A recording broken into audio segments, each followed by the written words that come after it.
The Gospel of Luke, also known as the Gospel according to Luke, originates from the New Testament and is one of the 4 Gospels written about the life of Jesus Christ.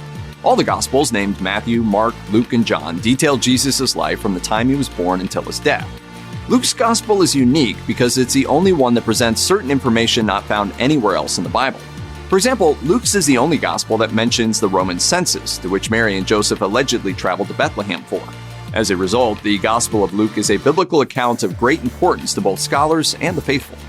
Luke's Gospel comes third in order of the Gospels, and historians believe it was written sometime in the 1st or 2nd century. The date of its writing is somewhat debated, but many accounts pin the date of authorship from 80 to 90 AD. Some research, however, contends that it may have been written even earlier, from 60 to 65 AD. Whenever it was written, it came out after Christ died and was resurrected. In the Gospel, Luke explores lessons on compassion and Jesus' commitment to save humanity from the tribulations of life. Luke's Gospel contains more than 24 stories that are not found in the other Gospels, like the parable of the Good Samaritan. One of the most recognizable of these stories can be found in Luke chapter 1, verses 28 through 38. It tells the story of the angel Gabriel, who was sent by God to deliver a message to a virgin woman expecting to be married. The unmarried woman was Mary, and her future husband was Joseph. God sent Gabriel to inform Mary that despite being a virgin, she would become pregnant and have a son who she was asked to name Jesus. This is the sole reference to the forthcoming miraculous birth of Jesus. The verses also discuss another miracle, that of Mary's cousin Elizabeth. Throughout Luke, Elizabeth is referenced as an older female relative of Mary's who took her in. Elizabeth was described as being older than childbearing age and unable to have children. However, she eventually gave birth to a boy who has come to be known as John the Baptist. Jesus and John the Baptist were both born Jewish, yet of the 4 Gospels, Luke is the only one who was not Jewish.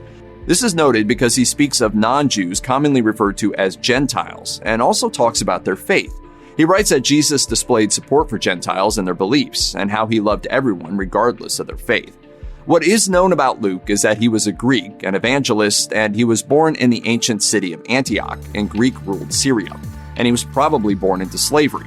It's also known that Luke was not just the author of the 3rd Gospel, but is believed to have written Acts, or Acts of the Apostles as well, which is another book in the New Testament.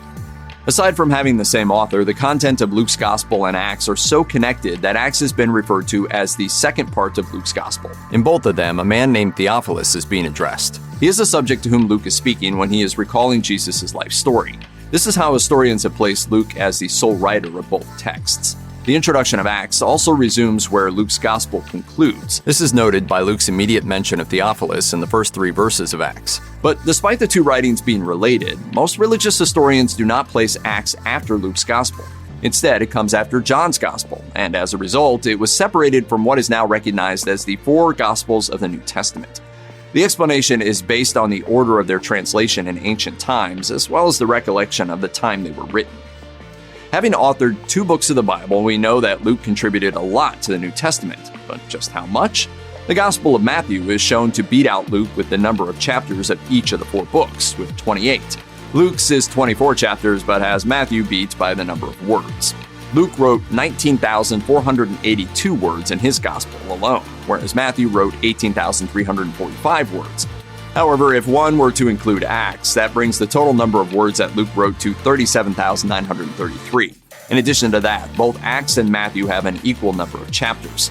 This fact means that Luke has written the most words and chapters in the Bible. Check out one of our newest videos right here. Plus, even more grunge videos about your favorite stuff are coming soon. Subscribe to our YouTube channel and hit the bell so you don't miss a single one.